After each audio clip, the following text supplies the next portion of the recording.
로 믿습니다. 할렐루야. 반갑습니다. 하나님의 은혜와 축복이 여러분들과 함께 하시길 바랍니다. 여러분들의 기도와 성원 가운데서 지난 한 주간 인도 선교 여행을 잘 다녀왔습니다. 인도라고 하는 나라 결코 만만한 나라가 아니라는 것을 이번 여행을 통해서 깨달았습니다. 먼지가 얼마나 많은지, 기침이 막 나오는데 어떻게 할 수가 없어요.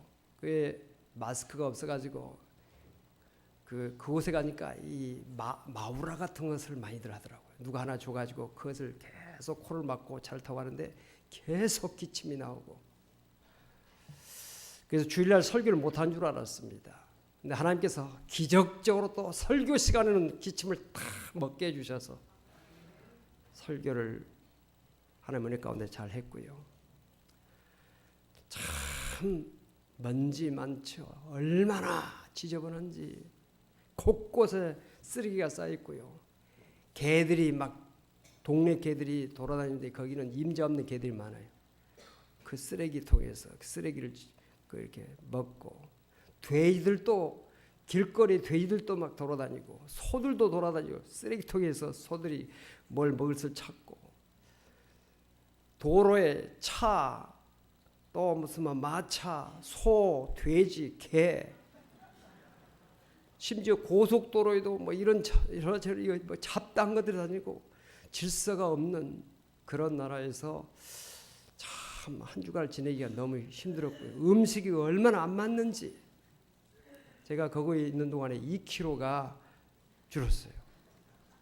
다이어트 하실 분들은 선교 여행을 하시면 저절로 다이어트가 될 것 같아요.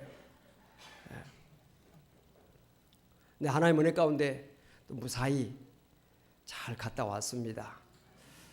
하나님께서 함께 하셨고, 성도들의 기도와 간구, 이 모든 것들이 다 합력해서 서로를 이루었으며, 선교사들이 참 고생들을 많이 하고 계시는데 우리들이 가니까 굉장히 힘이 되고 격려가 되고 또 힘이 됐다고 그들이 간증을 하고, 또 현지 교회 성도들도 한국에서부터 지원을 이렇게 가니까 굉장히 기뻐하고 힘을 얻는 모습을 보았습니다. 인도라고 하는 나라 12억의 그 인구가 있는데 그 인구 가운데서 80%가 힌두교입니다. 그리고 나머지 이제 13% 정도가 이슬람이고요. 그리고는 기독교가 한 2.5%, 불교, 그다음에 무슨 시크교, 여러 가지 종교들이 잡다하게 나머지가 있는데요. 참 그 나라 보면서 여러 가지 것을 생각했습니다. 사실은 그 나라가 이 신앙적으로 선교로 보면요, 예수님의 제자 도마가 선교했던 것입니다. 그러니까 굉장히 선교 역사가 깊은 것이죠. 오랜 역사를 가지고 있습니다. 또 근대 선교의 아버지라고 하는 윌리엄 캐리가 1700년도에 가서 복음을 전했던 것이 바로 그것입니다. 그러니까 복음에 어떻게 보면 굉장히 오랜 역사를 가지고 있는 것인데, 지금도 기독교인들이 아주 소수라고 하는 것을 생각하면서 그 나라가 그렇게 메마르고 먼지가 많고 복음의 불모지 그 모습을 돌아다니면서 호세아서 10장 12절에 묵은 땅을 기경하라 하는 말씀을 계속 묵상하면서, 주여 이 땅에 묵은 땅을 하나님 기경하게 해주시옵소서. 선교사들이 가서 복음의 씨앗을 뿌리는데 좋은 열매가 나게 해주시옵소서. 그런 기도를 계속하면서 여행을 잘하고 왔습니다. 그러면서 이 묵은 땅을 기경하라고 하는 이 말씀이 비단 인도뿐만 아니라 우리 한국도 기독교 역사가 지금 120년 됐지만은 다시 기독교가 새로운 마음을 가지고 기경하지 않으면 안 된다 하는 그런 마음을 가지면서, 주여 우리 한국교회도 묵은 땅이 기경되게 해주시고, 우리 교회도 묵은 땅이 기경되게 해주시고, 우리 개인도 묵은 땅이 기경되게 해주시옵소서. 그런 기도를 하면서 지내왔습니다. 오늘 묵은 땅을 기경하라고 하는 호세아서 10장 12절 말씀을 통해서 함께 은혜받는 시간이 되어지기를 원합니다. 이 본문의 배경은 호세아가 활동했던 시대입니다. 주전 750년에서 722년 사이에 호세아가 활동을 했는데, 호세아는 북왕국 이스라엘에서 활동했던 선지자입니다. 북왕국 이스라엘은 여로보암 2세 때 굉장히 정치적으로나 경제적으로 부강했습니다. 나라가 융성했습니다. 그런데 나라가 좀 잘 되니까 왕이 타락하게 되고 백성들이 타락하게 됐습니다. 가나안의 다신 종교를 받아들여서 우상 숭배에 빠지게 됐고 백성들은 향락에 빠지게 됐으며 왕과 모든 권력을 가지고 있는 그런 관리들이 부정부패에 빠지게 됐습니다. 멸망의 먹구름이 그 이스라엘을 뒤덮어오는 모습을 보면서 호세아가 이렇게 가면 망한다, 이렇게 하면 나라가 망한다 하는 것을 분명히 알았고, 그는 하나님의 말씀을 가지고 묵은 땅을 기경해야 된다, 하나님을 알아야 된다, 하나님 앞에 나아가야 된다는 말씀을 외치고 있는 것입니다. 따라서 합시다. 묵은 땅을 기경하라. 묵은 땅을 기경하라. 이 기경한다고 하는 말은 간다는 뜻입니다. 묵은 땅을 갈아 엎는다는 뜻입니다. 또 생땅을 개간해서 논밭을 만드는 것을 기경한다고 말합니다. 예로부터 농사꾼에는 세 가지가 있다고 합니다. 상농, 중농, 하농이 있다고 하는데, 상농은 밭을 가꾸고, 그리고 중농은 곡식을 가꾸며, 그리고 하농은 풀을 가꾼다 하는 그런 말이 있습니다. 이 상농은 어떤 사람이냐? 봄이 되면 일찍 밭을 잘 갈아엎어서 땅을 고르게 좋은 기름진 땅을 만들어가는 다음에 파종을 하고 열매를 거두게 하는 그런 사람이 상농이라는 것입니다. 중농은 어떤 사람들이냐? 그 곡식을 가꾸는, 그래서 때를 따라서 김을 맺고 또 홍수나 가뭄의 피해를 입지 않도록 관리를 하는 사람을 중농이라고 하고요. 이 하농은 게으른 농사꾼입니다. 겨우 내내 노름에 빠져서 있다가 봄이 됐는데도 제때 밭을 갈지 않고 씨를 뿌릴 때 제대로 씨를 뿌리지 않습니다. 그런데 싹스를 줄 때는 제일 먼저 나가서 싹스를 달라고 하는 사람들이 바로 하농입니다. 그래서 상농이 가장 대우를 잘 받았고 싹스를 많이 받았습니다. 또 중농도 싹스를 받았습니다. 그러나 하농은 인정을 받지 못하고 또 대접도 받지 못했습니다. 여러분, 농사만 그런 것이 아닙니다. 우리 인생의 모든 일이 다 그렇죠. 그래서 하는 사람이 어떠하느냐에 따라서 성공할 수도 있고 실패할 수도 있는 것입니다. 1900년도에 미국에 100대 대기업이 있었는데 100년이 지나고 난 그 후에 살아남은 기업이 15개밖에 되지 않았다고 합니다. 나머지들은 다 망하거나 축소되어서 겨우 명분만 유지하고 있다고 합니다. 그 이유는 뭐냐? 새 시대를 대처하지 못했기 때문이라는 것이죠. 다시 말하면 묵은 땅을 기경하지 않았기 때문에 그 기업들이 살아남지 못했다는 것입니다. 예레미야서 4장 3절에도 여호와께서 유다와 예루살렘 사람에게 이와 같이 이르노라, 너희 묵은 땅을 갈고 가시덤불에 파종하지 말라라고 말했습니다. 우리의 믿음 생활도 마찬가지입니다. 구태연한 자세를 버려야 됩니다.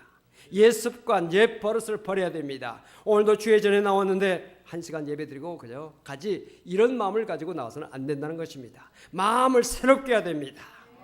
우리의 마음이 신령과 진정으로 하나님 앞에 나가야 됩니다. 찬양할 때도 새로운 마음으로 찬양하고, 기도할 때도 간절하게 믿음으로 기도해야 되고, 말씀을 들을 때도 아멘으로, 말씀을 내게 주신 축복의 말씀을 받을 때 그 말씀이 듣는 자 속에서 역사하는 능력의 말씀이 되고 축복이 될 수가 있는 것이옵시다. 병든 자가 일어나게 되는 것이고 실패한 자가 성공의 축복을 받게 되는 것은 말씀을 믿음으로 받을 때 역사가 나타나는 사실을 믿으시길 바랍니다.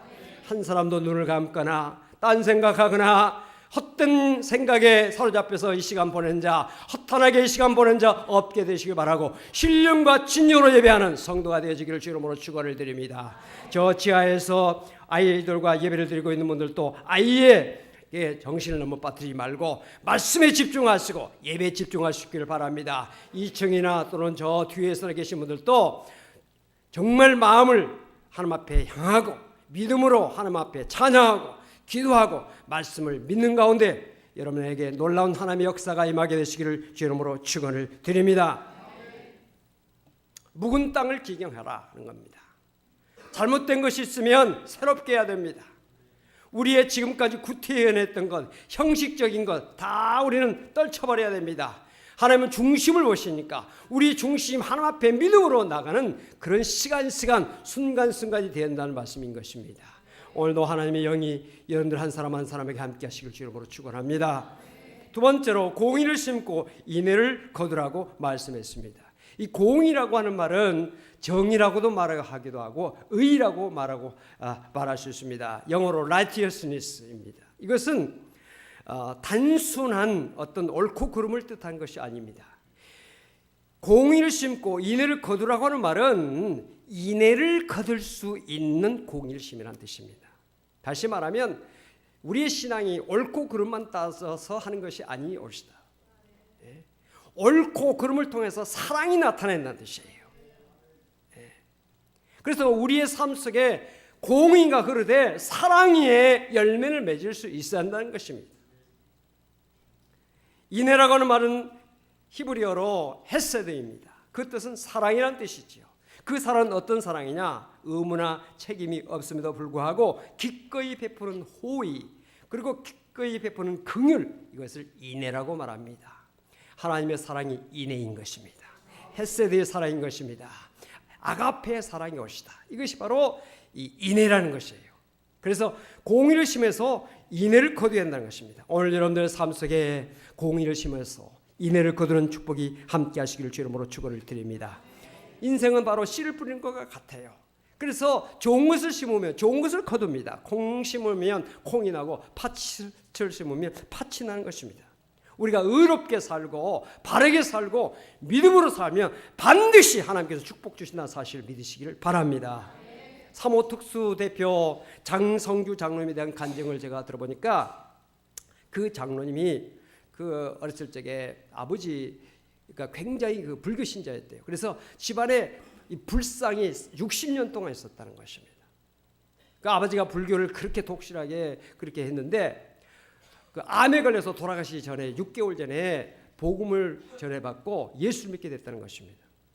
그래서 돌아가시기 전에 예수를 믿고 은혜 받고 하나님 나라에 가셨는데 마지막 세상을 떠나기 전에 그 성주를 불러놓고 손을 붙잡고 아버지가 유언을 내렸답니다. 내가 알지 못하고 60년 동안 불상을 집에 놓고 살아왔는데 이제 내가 깨닫고 보니까 정말 잘못됐다. 너는 교회를 나가서 예수를 믿어라 라고 그 아들에게 유언을 하고 세상을 떴습니다. 이 성주라고 하는 아들이 아버지의 그 유언을 듣고 교회가 어딘지 무엇인지 뭐 하는지를 몰랐지만 아버지의 유언을 따라서 교회를 찾아갔답니다. 그래서 교회를 찾아가서 예배를 드리면서 처음에는 왔다 갔다 했지만은 나중에 하나님의 말씀을 듣고 은혜를 받고 믿음을 갖게 됐습니다.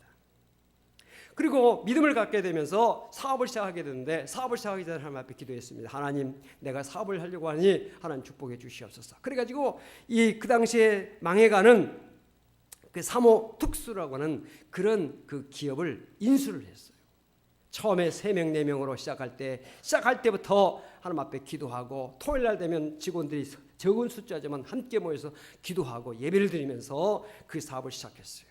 매일 출근해서 성경을 읽고 먼저 읽고 기도하고 하나님 이 사업장에 축복해 주시옵소서. 하나님 은혜 주시옵소서. 그렇게 하면서 그 사업장을 일궈 나갔습니다. 근데 그가 맨 처음에 직원들도 반발하고 우리가 뭐 회사에 돈 벌려왔지 무슨 예배드리러 왔느냐 우리 예수를 강요하지 말라 그렇게 반발했지만은 모른 척하고 계속 예배를 드리고 그들에게 말씀을 그렇게 했는데 이런 말을 늘 했다는 것입니다. 하나님이 우리와 함께 계신다. 우리는 최고의 시공을 하고 최고의 품질을 우리가 만들어내자. 그래가지고 늘 하나님 우리와 함께 하십니다. 최고의 품질을 만들자. 최고의 시공을 합시다. 이런 것을 늘 이야기하면서 회사를 해나가는데 하나님께서 축복하셔서 날로 잘 됐다는 것입니다. IMF 시대에도 그 어려운 시대에도 오히려 회사가 성장하게 되고 일본으로도 수출을 하면서 광급공사가 늘어나고 세계로 뻗어나가는 그런 사업이 됐다는 것입니다. 그래서 건설교통부가 인정한 신기술이 300개가 되고 그리고 전체 실적으로 볼 때 3위 건축 부분에 있어서는 1위를 차지하는 근실한 회사로 발전하게 됐다는 그런 간증을 장성주 장로님이 하는 것을 제가 보았습니다. 사랑하는 성도 여러분, 의를 심고 성실하게 바르게 믿음으로 살면 하나님께서 반드시 축복한다는 사실을 믿으시기를 바랍니다. 우리 교회 안에도 사업하시는 분들이 계십니다. 믿음으로 하세요. 바르게 하세요. 기도하면서 하세요. 반드시 하나님께서 큰 축복을 주실 줄로 믿습니다. 그래서 공의를 심고 인의를 거두라. 심고 거둠의 법칙이 성경에 나와 있는 것입니다. 우리 학생들도 바르게 믿음으로 공부하고 성실하게 해나가면 반드시 훌륭한 사람이 되고, 우리 교회에서 살아가고 있는 우리 어린이들, 청소년들이 다 훌륭한 이 나라의 일꾼들, 이 사회가 원하는, 이 사회를 빛내는, 발전시키는 그런 일꾼들이 많이 배출될 줄로 믿습니다. 주일학교에서 수고하고 있는 우리 교사들, 청소년들을 위해서 애쓰고 있는 분들을 위해서들 끊임없이 기도해 주시고, 주여 우리 교회에 드나드는 모든 어린아이들, 중고등부 청년들이 다 훌륭한 사람이 되게 해주시옵소서. 그런 기도를 하고 직장에서 사업장에서 어느 곳에서도 보배와 같이 쓰임받는 꼭 필요한 사람이 되게 해주시옵소서. 이런 기도를 우리가 하면서 자녀들을 양육하고 교육해야 될 줄로 믿습니다. 세 번째로 지금 여호와를 찾으라 그랬습니다. 따라서 합시다. 지금 여호와를 찾으라. 오늘 말씀해 보니까 지금이 곧 여호와를 찾을 때니 마침내 여호와께서 오사 공의를 비처럼 너희에게 내리시리라, 이렇게 말씀을 했습니다. 오늘 말씀을 보니까 지금을 강조하고 있어요. 옛말에 늦었다고 생각할 때가 가장 빠를 때라 하는 그런 말이 있죠. 호세아 당시에 이스라엘 나라가 지금 급속히 지금 멸망으로 치닫고 있는데, 그 멸망으로 치닫고 있는 속도가 너무 빠릅니다. 이대로 갔다가는 망하게 되는데, 호세아가 지금이라도 여호와를 찾으면 우리나라에 소망이 있다, 반드시 일어설 수 있다고 하는 그런 말씀을 하고 있습니다. 사람들은 장차, 앞으로, 또 내일 이런 말을 하면서 현재 해야 할, 지금 해야 할 일을 미루기를 좋아합니다. 벤자민 프랭클린이라는 사람은 오늘 일을 내일로 미루지 말라 하는 그런 유명한 말을 했죠. 내일이라고 하는 단어를 많이 사용하는 사람은 쉽게 실패한다는 것입니다. 그래서 가난해지고 결국 그의 삶은 불행해지고 만다는 것입니다. 그런 의미에서 우리의 삶에 있어서 가장 파괴적인 단어가 뭐냐? 내일이라는 단어예요. 내일이라고 하는 단어를 많이 사용하는 사람은 좋은 것 같지만은 오늘에 내가 해야 될 일을 회피하는 사람, 그렇게 해서는 안 되는 것입니다.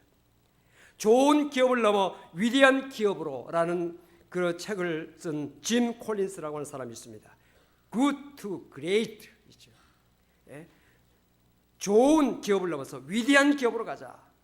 근데 그가 말하는데 실패한 결정 중에 10가지 중에 8가지는 판단을 잘못해서 온 것이 아니라 제때 결정을 하지 못했기 때문이다. 판단을 내려야 할 때 판단을 내지 못했기 때문에 실패한 것이라고 그런 그 책에서 말을 하고 있습니다. 적시에 제때 결단을 내리는 것, 이것이 얼마나 중요한 일이다 하는 것을 우리는 알아야 됩니다. 따라서 합시다. 오늘은 승자들의 단어이고 내일은 패자들의 단어다. 오늘은 승자들의 단어이고 내일은 패자들의 단어라는 것이죠. 그 말은 오늘, 지금을 강조하는 것입니다. 오늘도 하나님 앞에 여러분들이 나와서 예배드리고 있는데, 여러분들 마음속에 이 시간, 지금을 소중하게 여기는 자가 되어야 될 줄로 믿습니다. 다음에 하지, 다음에 충성하지, 다음에 내가 열심히 하지, 다음에 내가 충성하리라, 이건요 아니에요. 다음, 내일, 미래는 우리의 것이 될 수가 없어요. 하나님께서 주셔야만 되는 것이지 미래가 우리의 것이 된다는 보장이 없어요.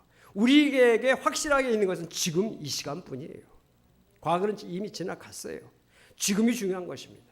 오늘 하나님 말씀 앞에서 지금 이 시간을 소중히 하는 성도가 되어지기를 주님으로 축원을 드립니다. 우리 아이들도 지금 이 시간을 중요하게 여길 때 공부도 할 수 있고 사업도 잘할 수 있고 모든 것을 잘할 수 있어요. 오늘 여러분들에게 이 축복이 함께 하시기를 바랍니다. 잠언서 10장에 보니까 게으른 자는 가을에 밭 갈지 아니하나니 그러므로 거둘 때에는 구걸할지라도 얻지 못하리라 그랬습니다. 게으른 자는 아무것도 할 수가 없다는 것입니다. 어느 교회에 안수 집사님 계셨는데 딸과 함께 자동차를 타고 가다가 교통사고를 당했습니다. 그런데 그 안수 집사님은 다친 데가 하나도 없는데 그만 딸이 많이 다쳐가지고 수술을 3번이나 받았는데 다리를 절게 됐어요. 시집갈 나이가 된 딸이 이렇게 자기 다리가 이렇게 불구가 되고 나니까 너무 실망하게 되고 날마다 고민하다가 정신병이 걸리고 말았어요. 안수 집사님은 정신병원에 있는 자기 딸을 생각하면서 탄식이 나옵니다. 그래서 하나님을 원망하기 시작했어요. 하나님, 어찌해 내게 이런 시련이 옵니까?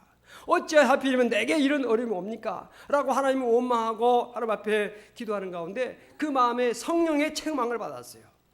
안수 집사, 너는 얼마나 하나님 앞에 감사했느냐? 너 직분 받았는데 얼마나 충성했느냐? 너 직분 받았는데 얼마나 헌신했느냐?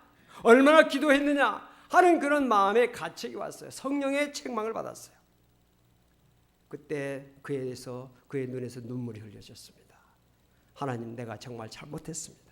내가 너무 불신앙을 했습니다. 내가 너무 교만했습니다. 내가 불충성했습니다. 그래가지고 깨달음이 왔어요. 그동안 하지 못했던 11조를 다 챙겼습니다. 감사헌금 하지 못했던 거 다 챙겼습니다. 그동안 봉사하지 못하고 충성하지 못했던 것 환산해가지고 돈을 담아가지고 목사님을 찾아갔습니다. 목사님 앞에 내놓고, 목사님, 저를 위해서 기도해 주세요. 제가 그동안 안수 집사라고 하면서도 충성하지 못하고 교만하고 하나님 앞에 바로 서지 못했습니다. 내가 하나님 앞에 원망했더니 하나님께서 내 마음에 깨달음을 주시고 응답을 주셨는데, 목사님 저를 위해서 기도해 주세요. 안수 기도를 받았어요. 축복 기도를 받았습니다. 기도를 받는데 너무 마음속에 기쁨이 넘쳐 흐르고 마음에 소망이 넘쳤습니다. 그의 눈에서 눈물이 나오면서 마음에 너무 소망이 넘쳤어요. 기쁜 마음을 가지고 병원에 딸 있는 데로 갔어요. 근데 병원 병실을 문 열려고 하는데 속에서 소리가 나는 겁니다. 무슨 소린가 했더니 노랫소리가 나는 거예요. 문을 딱 열어봤더니 딸이 일어서서 찬송하고 있는 모습이 보였습니다. 내 영혼이 은총 입어 중한 쥐짐 벗고 보니 슬픔 많은 이 세상도 천국으로 하오도다. 할렐루야 찬양하세 내 모든 죄 사함. 찬송하는 그 찬송이 막 병실에 울려 퍼지면서 문 밖까지 문을 여니까 쫙 들리는데 자기 마음속에서 그 하나님께서 주시는 은혜가 쫙 자기 가슴속에 막 다가오는데 너무너무 기뻤더라고요. 보니까 딸의 얼굴이 화려해졌는데 고침을 받게 된 것이에요. 할렐루야. 여러분, 자녀들의 문제는요, 자녀들의 문제인 것 같지만 사실은 부모의 문제가 많습니다. 내가 바로 서지 못하기 때문에 자녀들이 바로 서지 못하는 경우들이 많아요. 오늘 사랑하는 성도님들, 여러분의 믿음에 바로 서면, 여러분의 말씀 앞에 바로 서면, 하나님 앞에 충성된 자리에 서면 여러분들의 자녀는 하나님께서 절로 해결해 주시고 절로 형통하게 해주시고 앞길을 열어주실 줄로 믿으시면 아멘 하세요. 예.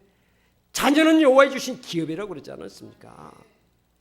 자녀가 잘못되는 것은 자녀 잘못도 있겠지만은 내 잘못이 크다 이 말이에요. 내가 기도하지 못해서, 내가 하나님 앞에 바로 서지 못하기 때문에 자녀들이 바로 서지 못하는 경우들이 너무 많아졌어요. 이 안수 집사님 하나님 앞에 바로 섰더니 자녀 문제가 잘 해결되면서 너무너무 큰 은혜를 체험했다는 것입니다. 여러분, 지금이 여호와를 찾을 때라고 그랬어요. 오늘 여러 가지 문제가 있습니까? 지금 하나님 앞에 바로 서시기 바랍니다. 여러분들의 문제가 있습니까? 지금 하나님 앞에 믿음을 고백하시기 바랍니다. 지금이 중요한 때예요. 주여 5년 후에, 3년 후에, 10년 후에 내가 하리라. 아니에요. 하나님은 지금은 원하십니다. 원망하고 불평하면 변명화가 찾아오게 되고 흑암의 권세가 우리의 마음을 뒤덮게 되는 것입니다. 그러나 감사하고 기도하면 흑암의 권세가 물러가고 병마가 물러가고 문제가 해결된다는 사실을 믿으시길 바랍니다. 우리 마음에 평강이 다가오게 되고요. 우리 마음에 평강이 오면 우리의 육신의 질병도 물러가게 되고 우리의 머리도 깨끗해지고 판단한 것도 명석하게 되는 것입니다. 할렐루야. 마지막으로 여호와께서 의를 빛처럼 너에게 내리시리라 그랬습니다. 하나님께서 공의를 빛처럼 너에게 내리신다고 그랬습니다. 팔레스타인은 세 가지 비가 있습니다. 첫째는 이른 비, 둘째는 늦은 비, 세 번째는 장마비입니다. 이 세 가지 비가 적당하게 때를 따라 내리게 되면 농사가 잘 될 수가 있고 또 사람들이 행복하게 살 수가 있는 것입니다. 비는 하나님의 축복을 의미합니다. 시편 65편에 주께서 밭고랑에 물을 넉넉히 대사 그 일항을 평평하게 하시며 또 단비로 부드럽게 하시고 그 싹에 복을 주신다이다 그랬습니다. 여러분, 하나님을 찾으실 때 하나님께서 여러분을 일일이 만나주시고 은혜와 복을 주신다는 사실을 믿으시기를 바랍니다. 하나님 앞에 순종하는 사람, 하나님을 사랑하는 사람, 죄를 회개하는 사람, 기도하는 사람에게 반드시 하나님께서 은혜의 담비를 부어주신다는 사실을 믿으시길 바랍니다. 만물이 약동하는 봄이 다가오고 있습니다.